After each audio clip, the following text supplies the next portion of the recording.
So I guess part of what we were wanting to discuss at the beginning of picking performer ewes is there's certainly scope in flocks which have been not selected for reproductive performance to really drive the performance and overall sustainability of flocks, and that's really what this workshop's about. It's about understanding what the scale of difference is between those ewes that are doing their work for you and those ewes that aren't doing their work for you. And certainly in that context, we've got ever increasing pressure to be providing return on investment. Our natural resources are very valuable, but quite importantly, our cost of production and our input costs are going up. So therefore our production efficiency is quite an important part of making a case for a higher level of productivity. What we think that if you've not been doing any selection for reproductive performance, then you'll probably experience some consistency of production over time via maybe some of implementing some of these recommendations, and that will decrease a little bit of yearly fluctuation.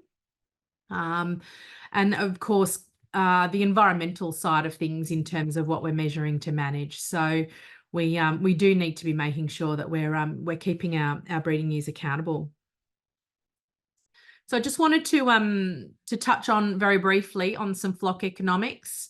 Not that long ago, a couple of weeks ago, AWI had a webinar nationally, which John Francis discussed the Why Stay in Wool Sheep report that he prepared and presented for Australian Wool Innovation. And I guess the key learnings from that one of the key learnings that I took away from that particular report and webinar is that there's certainly a large scale of difference within enterprise and also between enterprise. So the lighter green columns on this chart here are the averages, and they're 5-year average profits per DSE. And then the darker green are the top 20%. So irrespective of what type of operation you're running, there's a large scope for improvement from average to top 20%. Some of the factors that are obviously impacting our cost of production are wool cut, reproduction rates, management efficiency, variable costs from year to year, such as drenches, fly prevention. Shearing is usually fairly consistent, although that'll be a little bit up and down depending on numbers and environment around availability of shearers, etc. So we've got varying factors impacting the cost of production, and certainly reproduction rates are a key. What I wanted to do now was introduce to you about the concept of passengers and performers. And what we know is within any unselected group of breeding ewes, there's going to be breeding ewes that are doing their job year in, year out for you. There's going to be ones that are doing their job not all the time for you. And then there's ones that are actually not going to be doing their job at all. And they're the ones that we refer to as the passengers. So in terms of lifetime economic value, a typical breeding ewe in an Australian flock is shorn 6 times. She's joined 4 times.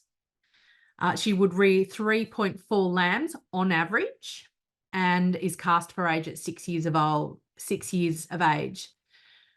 Her lifetime contribution as an average ewe is $892, and that's based on 5-year average wool and meat prices.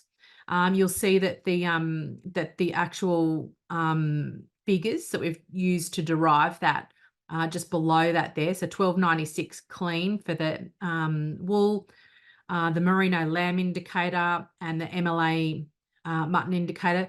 They're all on the 5-year averages up until the end of June. So $892 over her lifetime. That's pretty solid. However, what we do know is that there is a difference in the performance between those who are in the bottom 25 for their reproductive performance versus those that are in the top 25%. So we call the bottom 25% passengers and they rear 1.2 lambs over their lifetime from 4 attempts. By comparison, our performer ewes are rearing 5.6 lambs from 4 attempts. Quite interestingly, the wool production, there's little difference. There is difference, but there's little difference. And then there's a slightly higher amount of DSE rating for those ewes who are the performers. There might be a little bit of visual difference. I think we all know the ones that come into the yards that are in particularly good condition versus the ones that are in a little bit leaner condition who are working a little bit harder rearing lambs. So the difference between the passengers and the performers, 585 to almost double at 1198, and that's lifetime economic value. And then per year on a DSE basis, we're seeing a variation from $78 per DSE per year to $137. So quite a significant amount of difference coming from reproductive performance. And the difference in this, there is a small amount of difference in wool, given the fact that there's similar but a slight increase in wool production from the passengers, and obviously our cast for age value was left for the same amount for the purposes of this, but our reproductive performance can certainly make a strong contribution to our overall lifetime value. That's not to say that we want them to be doing one rather than the other. We want them to be doing both of their jobs. We want them to be cutting our fleece and rearing lambs. But interestingly, out of the bottom 25%, so in your performers, there is and this information comes from the New South Wales DPI Trangie flock from the information was published in 2009, but it was taken from some of that historic C&D flock information with some 26,000, I believe, data points. So and they weren't selected for any reproductive performance. They were just part of the research flock, and New South Wales DPI then analysed that, and out of that, the bottom 25% attributed for 70% of the ewes that scanned empty, and that same bottom 25% attributed to 45% of lamb mortality. The top 25%, however, they gave 3.4 more lambs over that 4 attempts, so that's an increase of 367%, and over their lifetime, 1.2 kilos of less clean wool. So I guess thinking a little bit about our maternal efficiency and what if we just took the bottom 25% out, that would give us a difference of 0.7. Sorry, I'll start again. So the all column is everything, and the top 75% column is just removing the passengers, or the bottom 25%. So that'll take us from a 3.4 lambs overall to, if the flock was just comprised of the top 75%, 4.1 lambs weaned per ewe joined. Our lamb mortality would decrease by 6%. Our weaning percentage would increase by 17%. Lifetime economic value would increase by $102, and that's up by 11%. And the value per DSE would be worth an extra $8.38 per DSE per year. So taking our passengers out is going to give us that level of increase, and it's all about our maternal efficiency. What we do know is that a lot of our maternal efficiency and our maternal performance is environmental and learned. So overall, the heritability of reproduction isn't particularly high.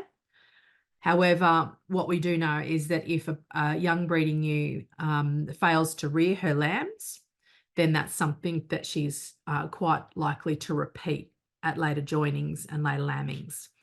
So I guess the the question here is, can you afford to be running inefficient passenger ewes, and can you afford to not be knowing who they are within your flock? So how do you work out who they are? That's not necessarily always easy. So if you're doing your classing for young ewes as maidens, where we would do, our hogget classing, the difference between the bottom 25 and the top 25% for fleece weight is indistinguishable. So they essentially have all of the same, fleece weights. Similarly with micron and fiber diameter, they will be 1.5 kilos heavier, the top 25%. Okay, so there's a little bit of a weight issue there, although that's an average, so that you're going to have like quite a bit of movement in that. And again, visually trying to find just the heaviest ones, you're going to get a variation as well. And I guess the key message here is that lifetime top performers are hard to pick as hoggets. However, once we get to later on, we will see a difference. So our top 25%, as I said earlier, will cut slightly less wool per year. Our fibre diameter will remain the same, and they'll be slightly lighter as adults. So not surprising, they're certainly working a lot harder and using some of the attributes such as wool cut or body weight might not necessarily be contributing to keeping those higher performing and harder working ewes in your core breeding flock. I just want to talk a little bit now about the importance of weaning. It might seem a little bit unusual. We're talking about, boosting the reproductive performance of our breeding ewes, but weaning's a really key time, and making sure that we're weaning in a timely fashion is going to give our breeding ewes, our core breeding ewes, a lot more of a chance to go back around next time and conceive well and, do their job for us. So the timely weaning story starts with the recommendation that it be no later than 14 weeks from the start of lambing.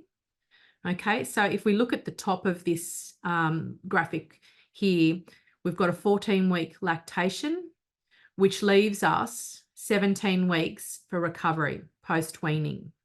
So depending on, doesn't matter what sort of season you've got, recovering the condition score to go back in lamb at her next joining is, a whole lot more doable than if we delay our weaning by, say, 6 weeks. We will go from having a 17-week recovery period to an 11-week recovery period.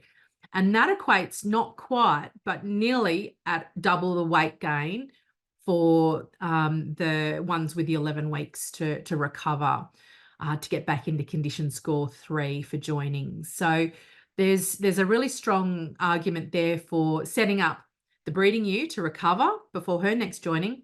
But quite importantly, the benefits on the weaner, if we're looking to make sure that our hoggets are joining in optimal body weight and getting off to the best start possible for us as well. So there's certainly a double whammy in terms of how important timely weaning is, and then appropriate management of both our adults and our weaners. Whoops. Meeting our condition score targets are really important as well. And meeting our condition score targets for our improved breeding ewe health, our increased ewe wool production and staple strength, of course, improved reproduction. There's also a case for, the improvement in breeding ewe and lamb survival, as well as improved progeny fleece weight, a lower progeny fibre diameter, and of course, the more effective use of feed resources. So given that we've got condition score targets that are out there and all of these different aspects of productivity that they impact, it's really important that we consider that and consider that you can't really afford not to be monitoring your condition score of your breeding ewes after weaning and, at weaning and then in the lead up to the next joining. The other thing that's really important at this point in time is to introduce the concept of standard reference weight.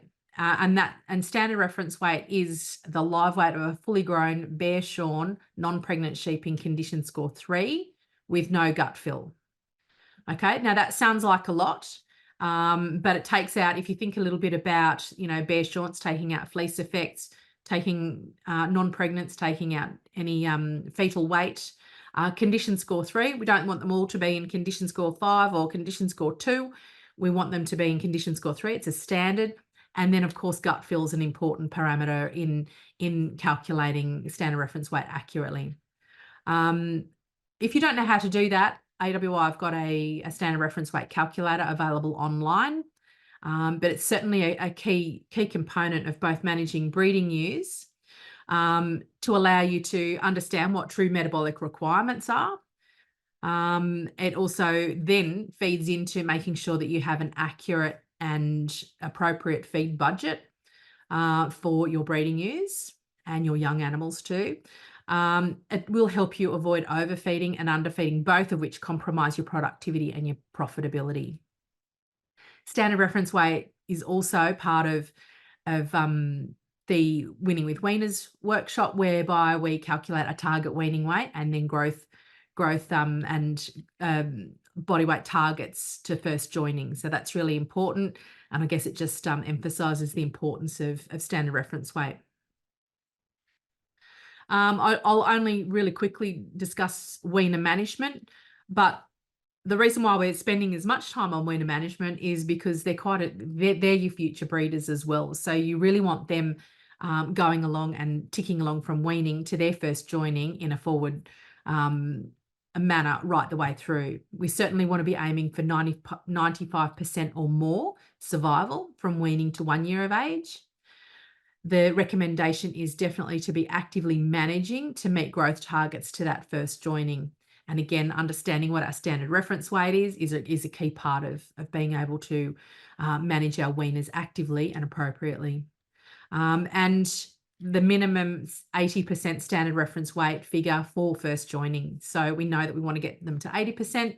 How are we going to be doing that? And being able to put together some accurate feed budgets to manage those young ewes going forward. We'll just talk a little bit now about joining, and I guess again the importance of condition scoring and monitoring condition score in our breeding ewes. This chart's a bit of an oldie but a goodie, but we see it a lot. And the linear relationship of breeding ewe condition score at joining. This is for adults, not hoggets. Against lambs scanned per 100 ewes, or fetuses scanned per 100 ewes, and it's a linear relationship. So that the economic modelling suggests that for breeding ewes to be at condition score 3 at joining is optimum, but certainly if you can do it on grass without having to do some other stuff, depending on stocking rates, etc. So the benefits of a good season will be that you get some additional fetuses there. So understanding that's partly why we really want to be making sure that we're managing our condition score. The other thing with regards to which comes back to our the wean on time piece that we mentioned was that after 5 weeks, so we've got a 14-week, no later than 14-week weaning date. And that's assuming that you've got a 5-week joining period. And this chart here just reminds us of the impact of, and if you look at the black line at the top, that's your overall reproduction rate. The impact of the extra time from a standard 5-week joining to a longer joining is not a very significant amount. And I guess that difference there between those 2 points tells us that we don't really need to be hanging on to our, keeping our joining going for any longer than the 5 weeks, especially provided that they're in season, joining in season and, in good condition and, all other things being optimal. So once we've got them joined and managing our pregnant ewes, the 3 main essentials that are important for giving an optimum management around your breeding flock are the scanning for multiples, the importance of scanning for multiples, the importance of understanding and maintaining condition score targets, So making sure that you know what condition score those breeding ewes are in and meeting your condition score targets. And then also allocating feed based on reproductive status. So for example, if our ewes are a little bit thin, managing our multiples, with the best appropriate feed, etc. And this slide here shows us the impact of missing condition score targets, with the optimal being our green section here, with our breeding ewe mortality. And then as we go to lower condition score, how the mortality of breeding ewes will go up. So again, here's our case for keeping our breeding ewes at 3.3 for our twins and 3 for our singles, and minimising our breeding ewe mortality. So condition score targets for lambing, I just wanted to reiterate those. For a single bearing ewe is condition score 3, and for a multiple bearing ewe is 3.3. Now that's going to ensure that you've got optimum birth weight of lambs. It's going to ensure that your breeding ewes are giving a decent and optimal lactation. It's going to increase lamb survival. It's going to improve growth rates, and it's going to decrease our breeding ewe mortality, as that previous slide demonstrated. So if we just want to go back to scanning for multiples, here's our best practice around, what to do. And that starts with ringing your scanner and booking them in the day that you put the rams out with the ewes, so that you can make sure that they're turning up at the right time. 5-week joining being optimal, and the best timing for scanning being 80 to 90 days after the rams go in. Certainly after day 100, identification of multiples becomes quite difficult. The other thing that we could pop in here, if we've got, the opportunity and would like to, is that fetal aging offering added flexibility. So that might mean if you're doing some earlies and lates and you've got a tight season, you might be able to allocate feed to the earlies, to the multiples, hold the lates back a little bit longer before you put them in the lambing paddocks and things like that. So there's just a little bit of flexibility that can come into your operation by considering the use of fetal aging when scanning. Why scan? And I think this slide here really sort of captures why you would be scanning. Now, the AWI MLA study or benefit cost analysis showed a $5.55 profit per scanned ewe, provided that you're scanning for multiples, differentially managing the ewes after scanning, and measuring to manage. So that's I guess an important part of understanding that pregnancy scanning has the value, but how does that contribute to that $5.55? And there's in this slide here, you can see the difference between scanning for multiples and managing them accordingly, or scanning simply for pregnancy status. So if you're selling the passengers, then you're going to get $1.85 extra. If you're going to be allocating the feed simply to whether they're wet or dry, then you'll get an 80-cent per breeding ewe improvement. If you then allocate the better feed to the multiples, you'll get an additional $1 if you're scanning for multiples. You'll get almost $1, 95 cents for paddock allocation, management, and also the replacement selection. And that's what comprises the $5.55 breeding benefit cost analysis, as opposed to missing out on the additional extra sort of nearly $3 from the scanning and managing for multiples that you'll get from that. So simply just scanning for pregnancy status. So there's an upside to just scanning for pregnancy status, but there's a far greater upside for managing for multiples. And I guess the reason why we all want to be, we would be encouraging you to manage accordingly is if you have a look at this graph here, the green line, the green straight line, is the megajoules of metabolizable energy per day required for a dry ewe, and obviously, or an empty ewe, obviously that doesn't move because she doesn't have any fetuses on board or any lambs at foot. However, our single, you'll see as we approach just after scanning time, that all starts to increase. Get to about lambing time here, which is at about 16 ME per day. This is a 50 kilo standard reference weight ewe, and she's in condition score 3. Okay. Similarly, if we go to our twin energy requirements here, we're up to 20. Okay, and then when we hit peak lactation, we're up to about 25 or 26 for our twinner and 20 for our single bearing ewe. So if you're managing those energy requirements separately, there's going to be an efficiency of feeding and an optimization of the reproductive performance of those breeding ewes. Which, again, if you're not managing them separately, then you're going to have a bit of a situation where are you feeding them for a twin? Are you feeding them for a single? If you're feeding twins for singles or vice versa, you're going to get lamb birth weight issues. So our single lamb survival for at optimum birth weight, which is in this grayed out area here, is really important. Okay, so feeding for pregnancy status helps optimize your lamb birth weight. Then similarly, if you think a little bit about our twins, our optimum birth weight's probably compromised as we feed less. So twin lamb survival is increased by making sure that your breeding ewes are in better condition in the lead up to lambing.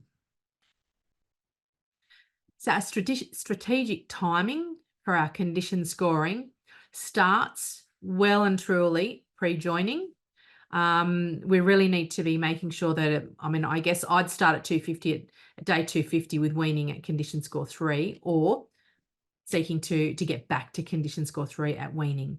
But certainly if we start at day 0, which is when the rams go in, day -28, that's your final pre-joining check. That's not your first pre-joining check. If you're doing your first pre-joining check there, you've only got a month. And if you're well behind, you're going to be having to access the feed cart. And yeah, it's going to cost you a bit of extra money. Then at day 80 to 90, again, double checking your condition score of your breeding ewes. You want them to be in condition score 3. So just tracking along at condition score 3.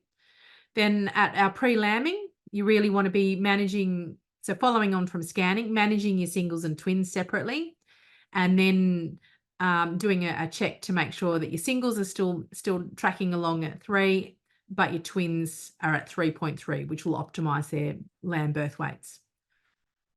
And then hopefully a successful lambing, and then we get back to day 250. Again, trying to get back to target of 3 as soon as possible. At or around weaning. So in the workshop, we talk about lambing paddocks. We spend a fair bit of time talking about, the architecture of lambing paddocks and manufacturing shelter and things like that. But essentially what we need is plenty of feed and water, especially for our ones that are carrying multiples. Shelter is really important from prevailing winds and any other adverse weather. Privacy is really important, so not crowding our lambing ewes, making sure that our mob sizes are appropriate. Our freedom from predators being important, and minimal disturbance. So whether or not you're a person who likes to do lambing rounds or not, understanding how your activities might influence the lambing paddocks, really important. Our feed on offer requirement targets for breeding ewes are quite important, and that's in terms of making sure that there's plenty on board to maintain their condition score targets. So our feed on offer for a single bearing ewe is about 1,100 kilos of dry matter per hectare of green feed on offer, and 1,500 for our multiple bearers. When our feed on offer is scarce, we need to be providing preferential treatment for our multiple bearing ewes. And that goes without saying, because again, that's really what's contributing to optimal birth weights. We know that our twins are at greatest risk of having low birth weight. So, you know, offering preferential treatment to our ones bearing twins or triplets is certainly going to, you know, give those lambs the greatest opportunity to be born within that ideal birth weight. Something else that's really important is to make sure that you do your feed budgets from when you're putting your sheep in to the lambing paddock and forecasting it out to the end of lambing, so you don't cut yourself short and then have to, you know, take the feed cart or shift paddocks unnecessarily, or you know, any other management during lambing, particularly during, you know, that peak lambing. I think we need to cover off a little bit now on water requirements and understanding what our water requirements are, both in terms of quality and quantity. This is only the quantity here, but water quality is really important. And our, you know, I think working out, and if you've got infrastructure such as tanks and troughs, understanding what your peak water requirements are during peak lactation, depending on what sort of feed they're on, you know, making sure that you're engineering an outcome that's going to make sure that your mob sizes, your peak requirements aren't going to be at odds with you know, allowing those ewes to have their water, you know, in a timely fashion, to move to the water and then move away from the water in a timely sort of manner, so we don't have, you know, young animals congregating at watering points for longer than necessary. Again, the 40%, you know, higher water intake during warmer months, but again, during the hotter months, that can increase to 80% higher. While we're focusing on lambing environment, it really is an important part of getting that bond established between the ewe and the lamb at lambing time. What we do know is that breeding ewes need to remain at the birth site for 6 hours to ensure that there's that strong bond between the ewe and the lambs. And we also know that physical features of the paddock can impact the ability of those animals to spend that time at the birth site and bond. And definitely shelter can have an impact. It's certainly been shown in research to reduce lamb losses by up to 10%. And you can engineer that yourself, whether or not that be with some paddock features such as some taller grass. You know, some people talk about, you know, engineering other features such as hay, but certainly thinking a little bit about how you might, you know, mitigate against the major risk factors being the wind, the temperature and the rain. And yeah, certainly it doesn't have to be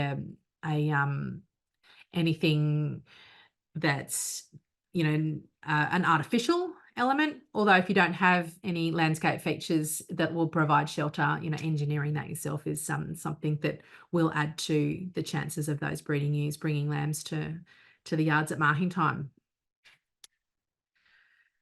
Again, our mob size, I touched on that a couple of slides back, and the decreasing our mob size by 100 ewes will increase the survival of your twin-born lambs by 2.25%. So that's an overall marking percentage of 4.5%. Okay, that will help improve the survival of our born single lambs. Our single-born lambs. And that doesn't matter. That's regardless of breed, regardless of location. And the research on this showed that the stocking rate was not the factor. It's just how many lambs are hitting the ground on any one particular day. The impacts of predation being quite important to lambing time. The primary impacts being on attacks on live lambs or sheep, spreading disease and parasites, as well as the secondary impacts during, you know, for example, the increased risk of mismothering due to stress and disturbance, increased risk of dystocia, reduced fleece weights and growth rates from increased activity and stress, and watering point fouling. I guess the key points here is that effective predator control consists of targeted control, proactive control rather than reactive. So certainly implementing control early. Wild dogs and foxes being creatures of habit and use the same travel routes. So if you've got a particular spot that your baits are going out at the same spot, if you're doing baiting, that's certainly an effective strategy to use there. Use all forms of control to remove as many predators as possible prior to lambing. Shooting alone is not going to manage your predator problem adequately. And baiting being cheapest, most effective tool, and it certainly doesn't matter what time of the day the baits are out. If the baits are out and the predators are out, then there's going to be a greater chance of the predators finding the baits and eliciting some control. At lambing time, we also talk about minimising disturbance, whether that be human or otherwise. But certainly, if you like to do lambing rounds, thinking about doing the lambing rounds at a similar time each day, so that the breeding ewes are used to that. Afternoons certainly is better, as most births take place at night and in the early morning. Certainly train your ewes to recognise your activity before lambing starts, and that might be something as simple as what vehicle you go in. If you normally muster on a bike or a side-by-side, maybe go in a ute or something similar. Also considering if you are supplementary feeding, consider the timing of supplementary feeding. And so that might be the frequency as well as what time of the day you're going into the lambing paddocks. It seems a bit obvious about the taking sheepdogs into the lambing paddock, even if they're tied onto the ute, but yeah, it's certainly worthwhile just reminding ourselves of that as well, particularly if you've got one that makes a bit of noise. Okay, so we get to lamb marking, which is, for anybody who's got any cropping inclinations, that's your yield mapping day. It's when you how much you're getting. And some of the best practice lamb marking recommendations would be to do your marking in the lambing mobs and not box up before lamb marking. Make sure that you're collecting good data. Count all the lambs and all of your ewes. Record your marking result by paddock and mob. Identify your lambs born as singles and multiples. If you can, if you're lambing in singles and twin mobs, that might be something like something as simple as if you've got numbered tags or a certain earmark notch or something like that, or simply the use of EID if you're using EID in a management sense. Wet and dry your ewes every year and permanently identify your lambed and lost, either with a tag or a notch in the off year or the use of EID as well. Need to make sure that we know who they are, because their poor behaviour for rearing at 2 and 3 years of age can be often repeated. This information here again comes out of the New South Wales DPI research, and that looks at rearing behaviour and what percentage of the flock exhibited that rearing behaviour, what their lifetime net reproductive rate is, and therefore how many lambs they rear during their lifetime. So from a rearing behaviour perspective, they're conceived twice, reared twice. In that Trangie flock, that comprised 37% of that flock. And their overall lifetime net reproduction rate was 104%. And each one of those ewes brought 5.2 lambs through the yards at marking time in her lifetime. They're conceived twice and reared once. So this is what they do at the first 2 rearings. So if they conceived twice and reared once, they're about 40% within that flock. And they went, whoops, sorry. What's gone here? Sorry about that. So those ones went on to give you a lifetime net reproductive rate of 79%, and they brought 3.9 lambs to the yards at marking time over their lifetime. So again, if they were joined twice, they conceived twice and didn't rear, there were about 11% within that flock, and they were unselected. As I said earlier, they were not selected for anything. They were just observed and recorded. Okay, so their net lifetime reproductive rate was 41%, and those breeding ewes brought 2 lambs to the yards at marking time during their lifetime. The twice scanned empties comprised 12% of the entire flock. Their lifetime net reproductive rate was 28%, and they brought 1.4 lambs during their lifetime to the yards.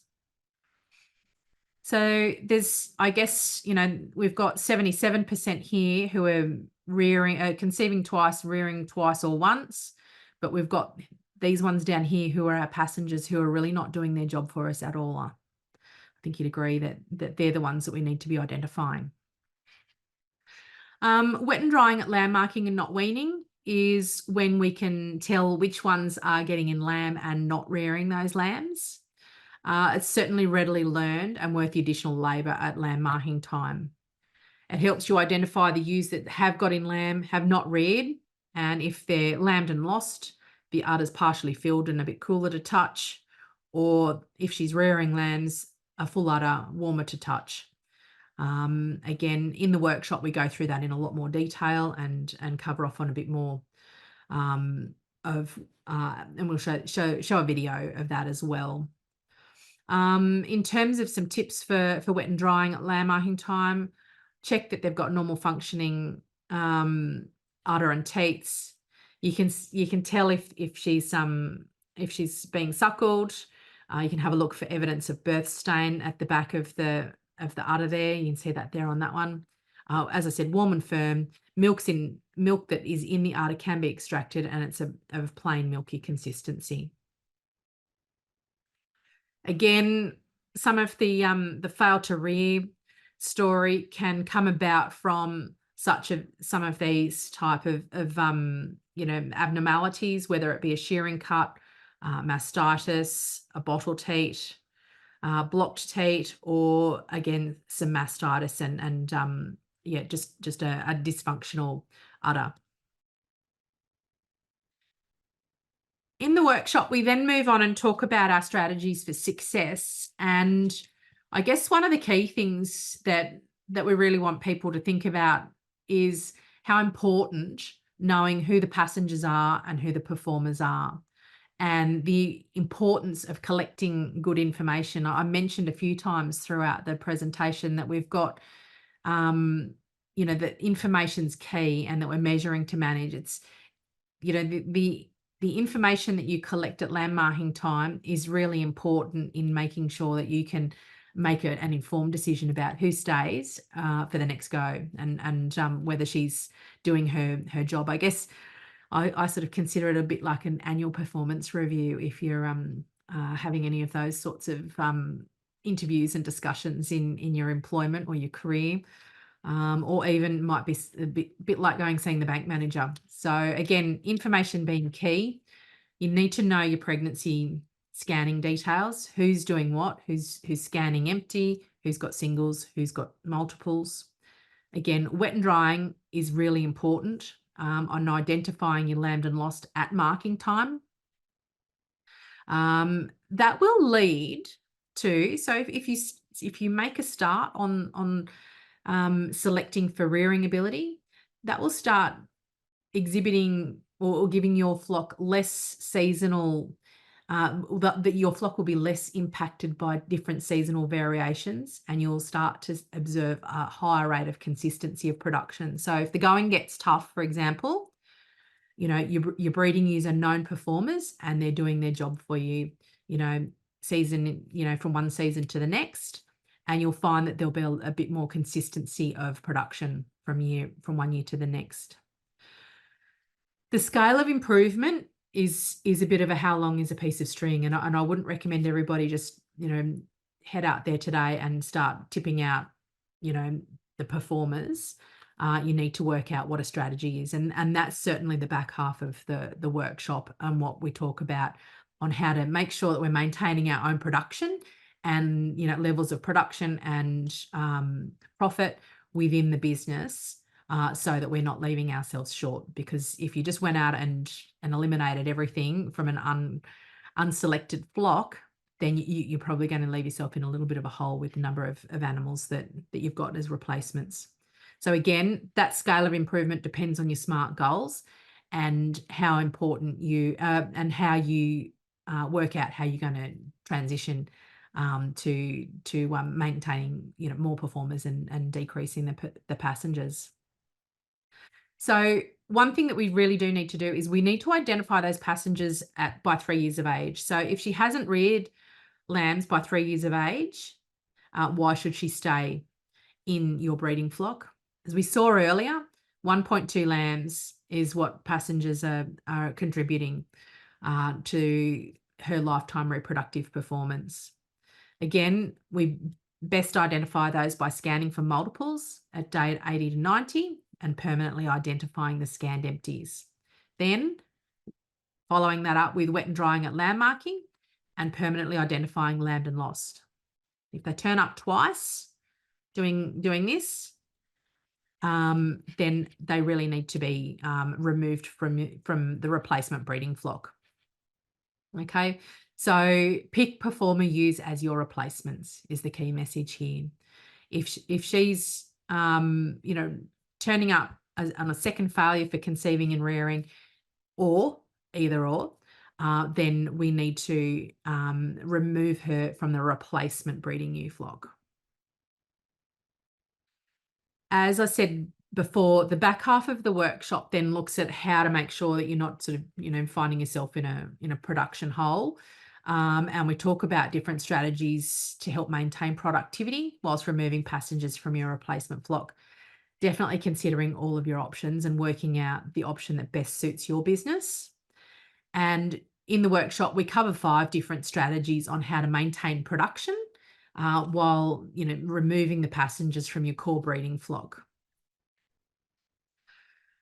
I just want to sort of finish off today's presentation by just coming back around and summarising what the optimum management is in the workshop. So again, it's our condition score 3 target for joining, our pregnancy scanning at the right time, running our singles and multiple bearing ewes separately, feeding to achieve our condition score targets, or allocating paddocks to achieve, well, the same sort of thing, isn't it? You know, allocating feed to achieve our condition score targets, lamb in our fertility-based mobs, so twins, singles, multiple bearing ewes getting the best paddocks in terms of feed and shelter, wet and drying those ewes at lamb marking time, permanently identifying those who failed to rear, culling ewes that have 2 failed reproduction events, either scanned empty or lambed and lost, retaining performers after a fleece structural soundness check. Okay, so, you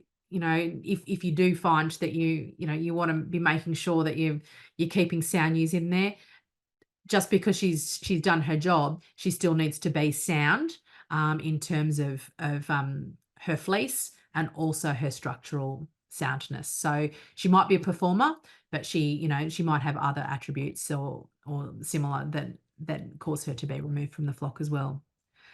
Again, giving your ewes the best chance to perform and culling the least productive ewes every year is certainly going to, you know, lead to them being, you know, in the gold medal position.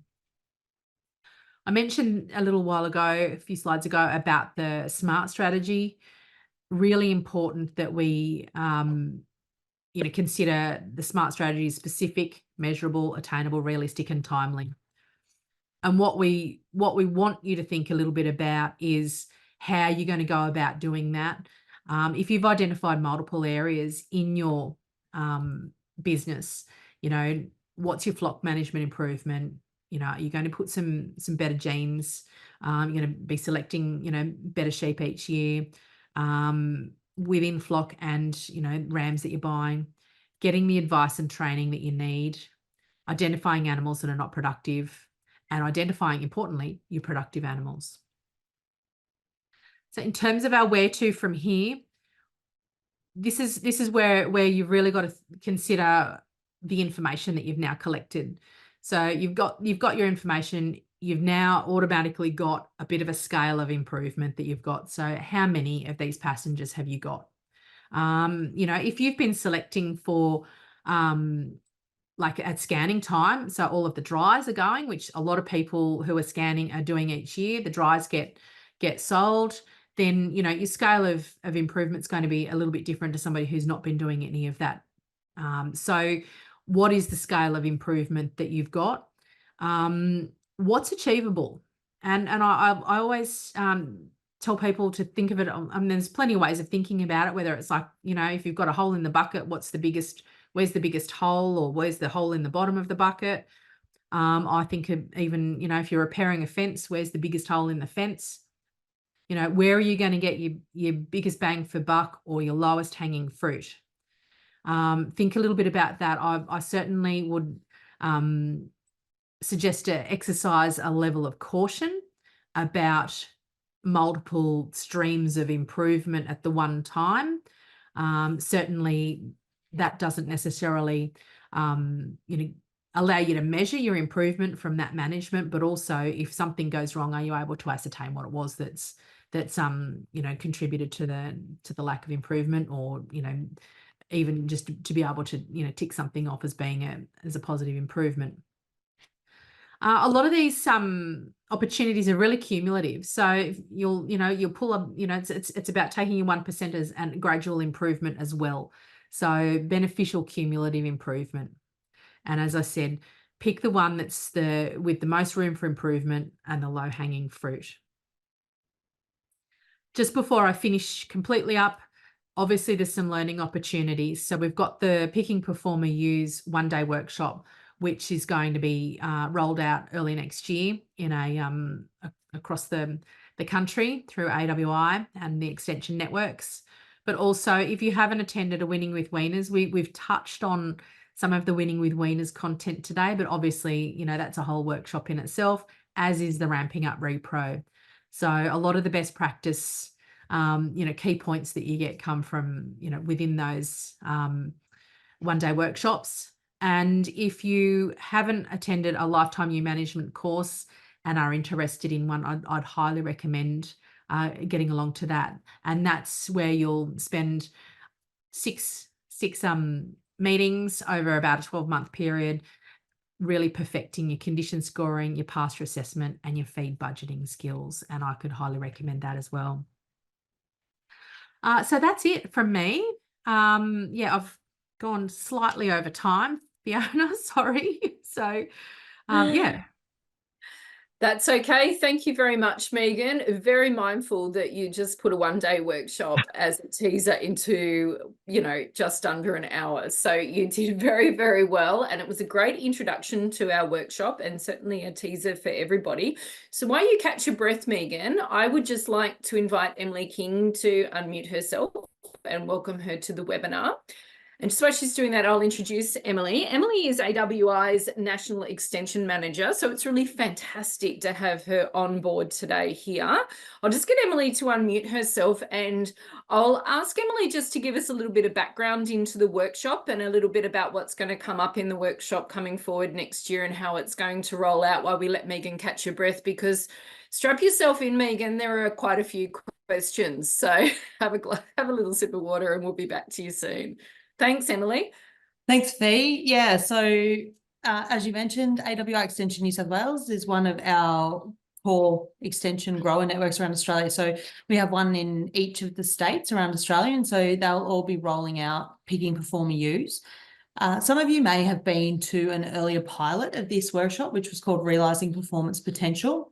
So some of this may look a bit familiar to you. And of course, some of this may look a bit familiar to people who have been aware of some of the work that AWI and New South Wales DPI have done in promoting some of this research before. But essentially what we really wanted to create was a product that would be a really good lead in to lifetime new management. A lot of the core concepts are really things that a lot of people will be familiar with from a lot of those lifetime ewe and lifetime wool research-based programs, and also to bring in all the other core key pieces for a really solid refresher on best practice ewe management to be picking performer ewes. So as Megan said at the start, we're absolutely not advocating, of course, that you disregard your wool production, but the really interesting thing is that by measuring and managing and being able to look at which of your ewes are performing, you can pick the ewes that do both and do it quite effectively, so that you're really optimizing the resources that you're putting into your sheep. Thanks, Emily. So we will start question time now. So we'll try and get to every question, but I'm really mindful that we're already past 2 o'clock. So I'm just going to leave Megan's details up on screen there, so that if you have anything else that you would like to ask of Megan, you can just flick her a quick email. But we'll kick off and see how we go for time, Megan, because there's quite a few. So the first question came through from Michael right at the beginning of the presentation, and it was about some production figures that you put up, and he just asked if it was for a self-replacing flock or lambs being turned off for meat. Oh, yep. No worries. So that was right back at the beginning. That was the trainee research flock. So that was a self-replacing research flock, and there was no selection taking place in terms of what their reproduction was doing. So they were being measured, and so anything that was scanning empty, etc. So it was a self-replacing. And just quickly as well, that the figures that we used were for the merino lamb indicator. So we have used a merino pricing structure based on a 22 kilo carcass weight. Yeah, thanks, Emily. And just to confirm with you, Emily, why we've got you on, most of the figures that we put on here at AWI Extension are for a self-replacing flock and for the wool industry. Yes, correct. Because most of the research as well that we rely on to give this advice has been done on merino flocks. Yeah, thanks, Emily. Next question. Can you select for fertile ewes based on behaviour, Megan? Oh, look, I guess part of what we talked about was the maternal behaviour. So I guess it depends what behaviour or parameter you're talking about. But ewe rearing ability and the behaviour around the ewe rearing ability is something that is repeatable. Therefore, like what that means is that if she fails to rear this time, her behaviour is likely to lead her to fail to rear another time. So she might sort of fail to rear one time, turn up with lamb the next time, then fail to rear again. But again, so depending on what your behaviour parameters are, so in this case, the behaviour that we're selecting for is bringing lambs to the yards at marking time. So there's certainly been other research done around temperament and that kind of thing, but I'm not qualified to like give a detailed and accurate, summary of that. But there's certainly been work done on temperament and there's another terminology there that I just can't. It's just not coming to me at the minute. Thanks, Megan. Next question. We have dealt with this in a few other webinars previously, so I encourage, this is Edward, to have a look at our other webinar collection. Will using vasectomized rams as teasers help bring ewes into joining sooner? Yeah, well, look, depending on if you're joining out of season, definitely recommend the use of teasers, and that'll help sort of, for want of a better word, it certainly gets the ram effect working in your out of season joinings. So you'll, like, quite oftentimes if you do join out of season, you might be waiting for the ram effect to kick in. So the rams go in on a certain day and that might take a week or two. Using teasers obviously is a strategy which will help, simulate the ram effect, get the ewes cycling, and therefore when you put your rams in, take the teasers out, everybody's joining up. So certainly I'd call it a more widely used practice nowadays, and yeah, certainly helps in that space. Thanks, Megan. A question that was emailed in earlier to us: can I wet or dry at weaning? Yeah, good question. Wet or drying at weaning is not recommended because of the fact that if we join for 5 weeks and we wean at 14 weeks, then the earliest lambs are quite likely to have self-weaned, or, so the breeding ewes will have dried off a lot by then, because those early lambs will be getting the majority of their energy from the pasture. So we could inherently be selecting for those ones that have joined well, joined early, and, they might even have twins or something like that. But through no fault of their own, we're just doing the wet and drying too late. Therefore, we're running the risk of culling some of the ewes that we really want to be retaining in our flock. Thanks, Megan. Next question we have here is, if a ewe hasn't reached 80% of their standard reference weight at the first joining, is it best to cull them from the flock? That's a good question, and there's probably a few answers. The answer that I'll give will rely on a few different parameters. So I'd ask why she hasn't reached 80% of standard reference weight. So if she hasn't reached 80% of standard reference weight due to seasonal conditions, or because you're coming from a long joining period, so therefore she's, substantially younger than the ones that are born at the beginning of your lambing period. So there could be a few variables which are causing her to be less than 80% of standard reference weight.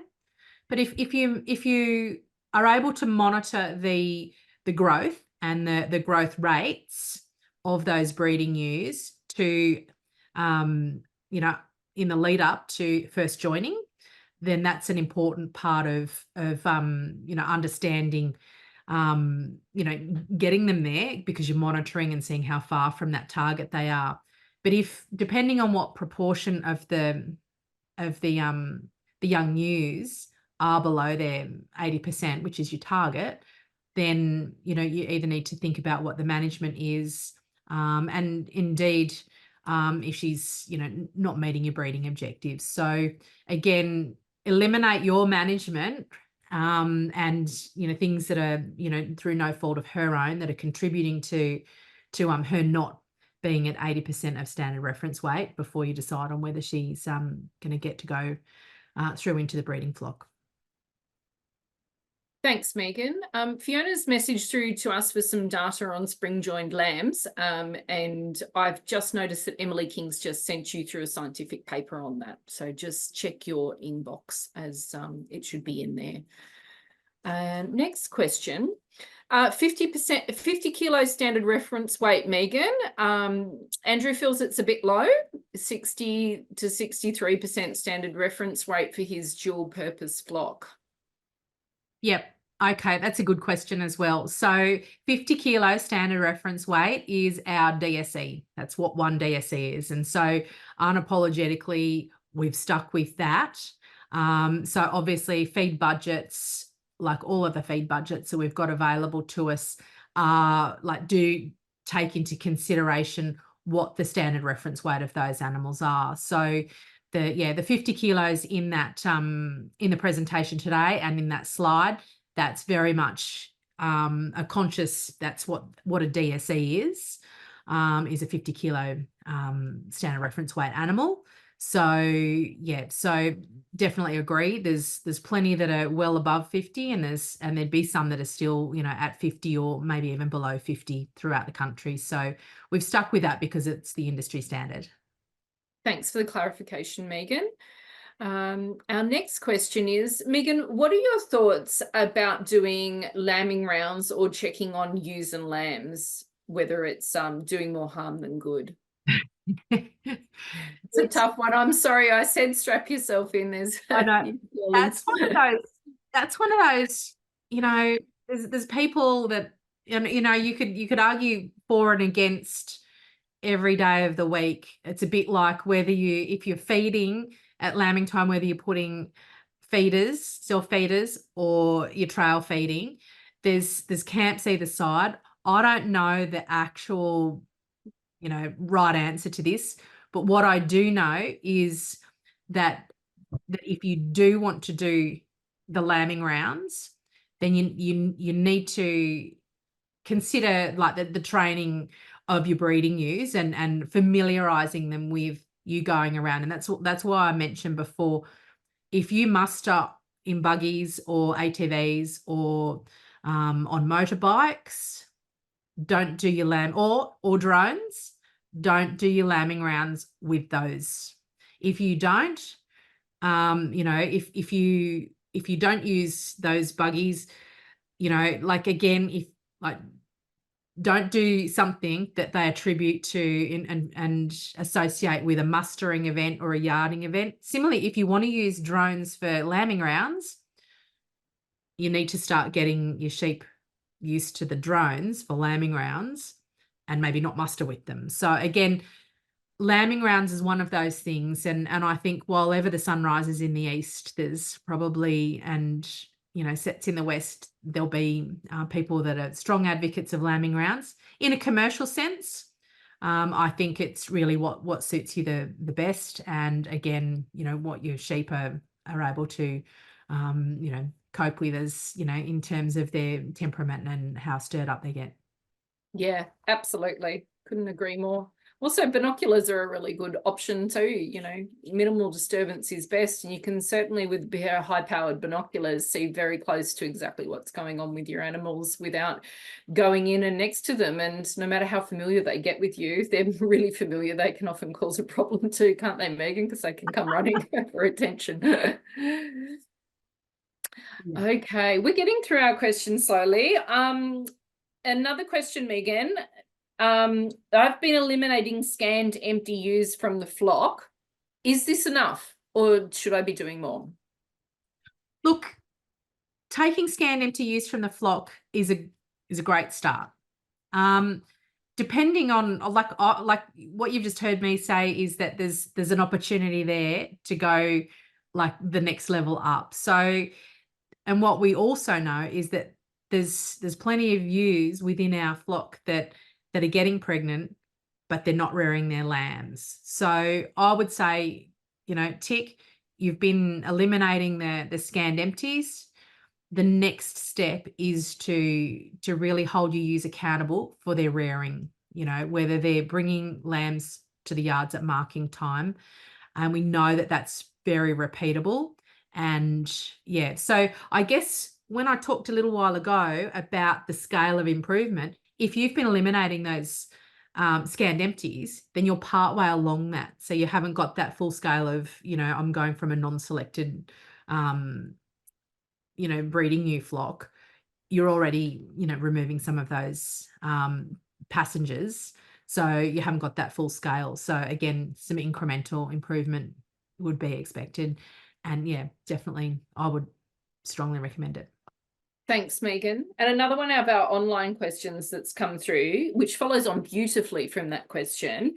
If a breeding ewe fails to rear on its first attempt, but fails then on her third attempt, what would you do with her? Yeah, so a few slides ago, I talked about 2 failed, reproductive attempts. If she turns up with a lambed and lost on first lambing, turns up with lambs on second lambing, turns up as lambed and lost a third lambing or any other subsequent lambing for that matter, she needs to be removed from your core breeding flock. So that's that repeatability. So, it might be around, it doesn't have to be consecutive. So we know you really need to focus on the first 2, but again, because she hasn't had the first 2, that doesn't mean that she gets to stay and just be turning up 50% of the time with lambs. Thanks, Megan. What about selecting for your super performers only to improve your flock? So the ewes that have conceived twice, reared twice, have a high body condition score, and just breeding from them. Oh, look, if you've got the scope to do some of this, then yeah, like you're up there in those, you're pulling out those 1%ers. Then, I guess, what we've presented today is, sort of pitched at people that may or may not, you know, have much of, like, depending on how much selecting they've been doing. So if you've got that scope and you're at that level of productivity, then selecting for those higher performing animals and bringing them around, and you can sustain your numbers, then by all means go for it. Thanks, Megan. And on to our last question. It's been an epic question time and a great webinar. Is there a negative impact of boxing your mobs up at marking if you've kept them separate for lambing and then box them up at marking, or is it worth just waiting through to weaning time? Oh, look, I think it's worthwhile waiting until weaning time. If all things are equal and there's no sort of catastrophes or any mitigating circumstances, that allows. So mothering up after marking is really important, as we know, and allowing the mobs to mother up and return, or remain in the lambing paddock is a really important part of getting them to weaning and setting them up for their sort of youth, I guess, as in the lead up to joining and what have you. Great. Thanks, Megan. Well, that brings us to the end of today's presentation. So I'd like to take the opportunity to thank you, Megan, for joining us. It's lovely to have you back behind the screen again with us. It was a great presentation and certainly a really good teaser for our workshop that we have coming back. And thank you very much, Emily, for joining us and giving us information about the workshops that are coming up. That's fantastic. Thank you, of course, to our audience for joining us and taking the time for your ongoing support.